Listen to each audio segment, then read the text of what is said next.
This video shows the difference between capture mode and live mode. In the top right corner of Zivid Studio, there is a capture button and a live button. This works the same way for all types of capture, for 2D only, for 2D plus 3D, and for 3D only.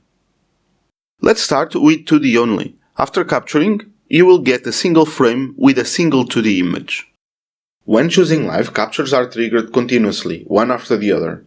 This means multiple frames are being taken and displayed in sequence. In this case, multiple 2D images. Now, let's switch to 2D plus 3D.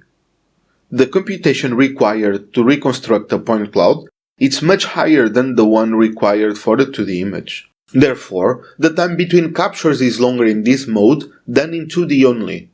For lower exposures, the speed heavily depends on your machine and its computational power.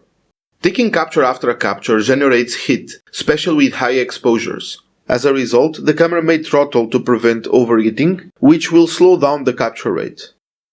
Here, we can see the different times recorded for each frame. This one represents the time that the camera took flashing. This one is from when the camera started to flash until the moment the frame was available. And this last one is the time that the camera was stalling during the capture due to overheat prevention.